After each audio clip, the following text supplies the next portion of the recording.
Hello everyone and welcome back to yet another average review. Last time I reviewed a figure of a rich playboy who suits up in a special suit and uses gadgets to fight crime. Well, decided to do that again, but this time go back to basics with Marvel Legends. I'm going to be reviewing the Hasbro Marvel Legends Retro Iron Man Model 09 Iron Man, also known as the Neo Classic Armor. Now, just like the last video, I'm going to be going over the packaging since I have it right here with me. As you can see, it's a very nice recreation of the old 90s Toy Biz Iron Man the Animated Series packaging. Although interesting to note that the armor on the packaging right there, the modular armor, is not in this wave, although it was released separately at online retailers. On the back, you can not only see the legal mumbo-jumbo down here, but also a nice graphic of the figure and some of its accessories, the 90s logo, and a bit of a description of Iron Man's origin, along with a picture of the armor and a nice name right up there. If you want to read up on Iron Man, pause the video right here. It's a pretty basic origin. But now, let's quickly get this figure out of the box to just go over how it looks. Here we have the figure out of the box. Overall, it's pretty nice. Nice shiny plastic was used for the reds, and a slightly less, but still fairly shiny plastic was used for the yellows. As you can see on the sides of his gauntlets and boots, he's got a bit of yellow showing. Not sure what the purpose of that is, but hey, it looks cool. I like it. You can also see yellows at the sides of the torso, which also, I love it. It's great. Along with these bulky shoulder pads, which actually can move a bit, although be careful, they are not attached very strongly. One thing I do really like is that you can see little bits of light blue in the blue arc reactor. Now, the blue arc reactor, some might not be a fan of it, since in the comics, and for most Iron Man suits, honestly, before the MCU, the arc reactor was yellow. Another thing that people might not like, but I'm fine with, is the shaded yellow. It's a bit less obvious on camera, but it's a little bit of a banana shaded yellow. Well, I guess it just looks a bit off in person, is what I'm trying to say. Although other than that, this figure looks great. Here's a bit of a view of the back. Not much going on there. Looks a tad bit awkward, but hey, fairly decent. Most of the body is reused from the standard Iron Man body mold. This is mainly present in the upper arms and most of the legs, although there has been a fair bit of new sculpting. This includes the torso, the boots and feet. Look at these big boots. These really do make it look like he's got rockets in them. The gauntlets, the shoulder pads, and the head. Let's also take a look at that head. Pretty nice, got some nice mechanical whatever this is on the side, and slightly more pointed at top of the mask right here, which I'm a really big fan of. So now, let's move on to this guy's articulation, and it's pretty standard for a Marvel Legends. As you can see, he can look up a pretty good amount. He can look down also a fair bit amount. He's also, of course, his head spins all the way around. No tilt unlike a McFarlane, though. Now, he's got an ab crunch, which lets him move his torso forward and back. Along with moving the head up, you can get him into a pretty decent flying pose right here. Now, for the arms. They are a bit limited by that shoulder pad, but since it moves, they can still lift up about 90 degrees. They can also move back down, move forward, and back. This part actually moves with them, which I didn't expect. I think it's actually attached to the underside of the torso and the arm, instead of just to the top of the torso, which is pretty smart. He's got a bicep swivel that's mostly hidden by the shoulder pad, so it can spin all the way around. And he's got double jointed elbows that are a bit limited by the big gauntlets. Next is some pretty standard wrist articulation. They can hinge forward, back, and spin around. I do need to mention that the open blast effect hands are the ones from the standard Iron Man instead of the modular one, which basically means they can't hinge, they just spin. Not a deal breaker, but might annoy someone. His torso can also spin all the way around.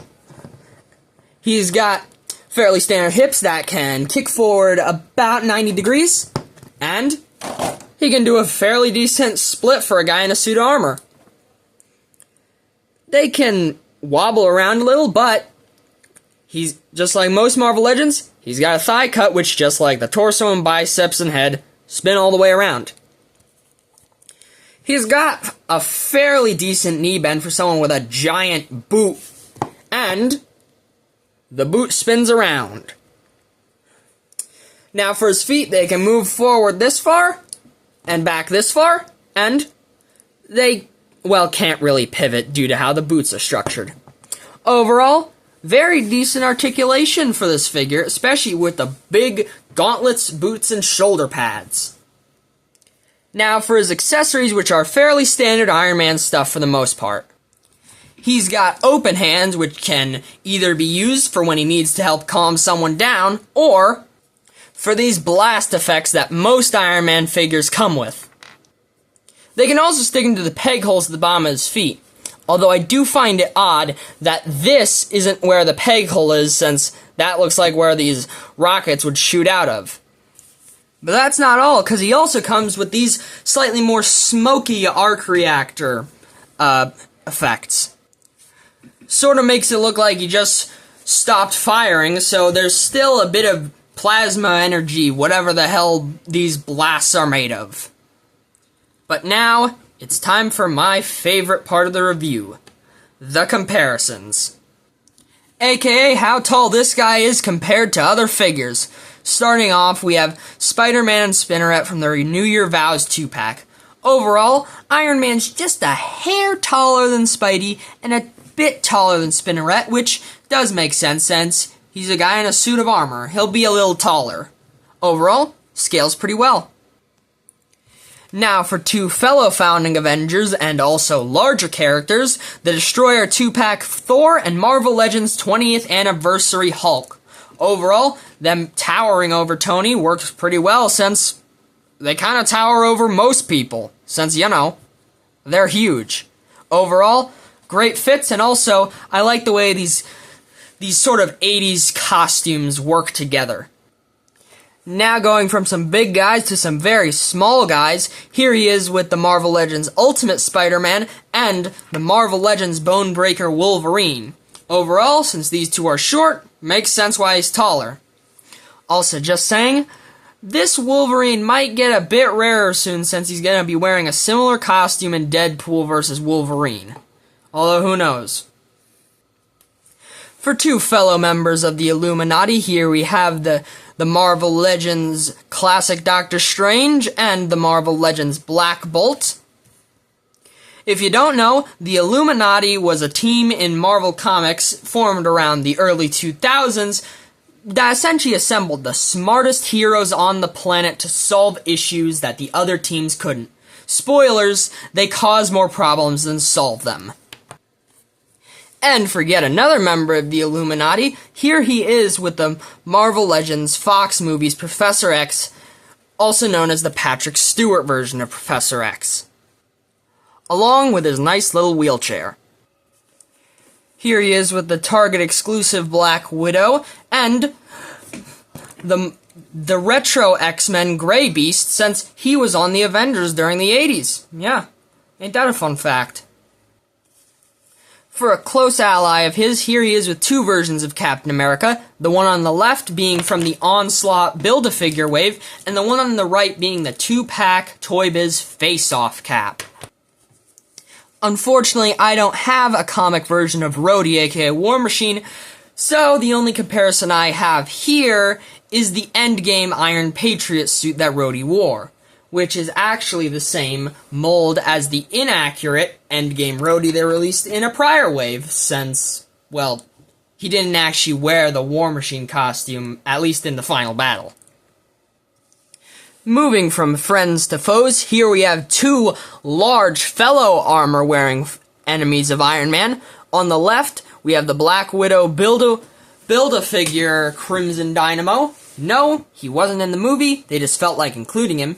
Fun fact, he shares a lot of parts with the comic Ironmonger from the Iron Man 3 wave, so this is pretty close to how that comparison would look.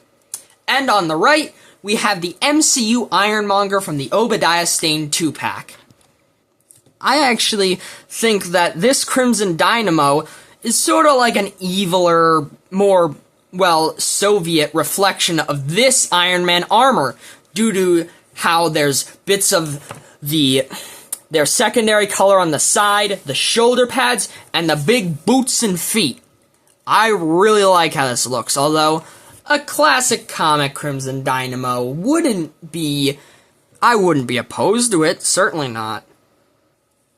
For two Avengers villains that Iron Man has crossed paths with many times, here we have Ultron and the Deluxe Thanos.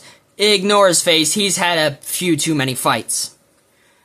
The Ultron on the left is actually from the Ant-Man Quantumania wave. Yes, they just kind of put comic figures in movie waves, don't question it.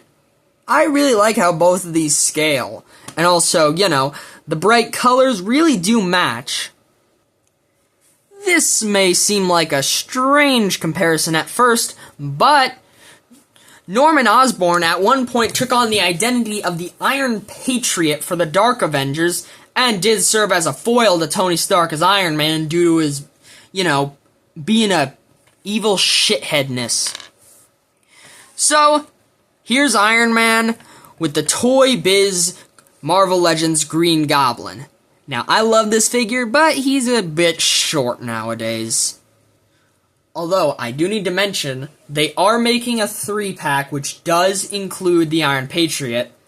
Unfortunately, since it's a 3-pack, it's $75. So, I don't think I'll be getting that, so no comparison, unfortunately. But now for some Iron Man comparisons. Here he is with the Toy Biz Series 1 Marvel Legends Iron Man on the left, and on the right, the House of M 4-pack Iron Man on the right. These two are both very different interpretations of the classic costume, while still maintaining the basic color scheme, while the neoclassic armor is a fairly different design, but maintains the same color scheme. Although for some Hasbro Marvel Legends comparisons, here he is, with the Walgreens exclusive Silver Centurion Iron Man on the left, and on the right, the Ursa Major Build-A-Figure Modular Iron Man. Both of these have been re-released in less metallic and more flat colors recently. So those would be about the same size, just a bit different colors. Simply put, these are all similar body molds, so yeah, they fit. They look like the same guys, slightly different suits of armor. And here he is with the also Ursa Major Wave Stealth Iron Man. This body mold has been used for a boatload of Iron Men, including some parts of this one right here. Also to note that one of the accessories from Stealth Iron Man was a Tony Stark head, which fits great on this body if you were wondering. Here's a more wide shot to see how it looks proportionally. And here he is holding his helmet. But for the most important comparison of all, here he is with Hitmonkey and Goliath. Wait a minute, I forgot the most important comparison. My bad. Here he is with the Toy Biz Marvel Superheroes Iron Man. The yellow parts on the gloves, torso, and boots aren't painted, but it's the same suit, if you look real close. You can head off to school now, alright, sweetheart? Overall, this figure is very well articulated for its limitations, and is also a really great suit. Fun fact, the neoclassic armor is probably my favorite Iron Man armor, at least in the comics. Although, to be fair, the movies are, well, they aren't up to the level of most of the comic suits, if I'm being honest. Overall, this can fit in most comic displays if you collect Legends. So, I'm going to give this figure a 9 out of 10. See you next time.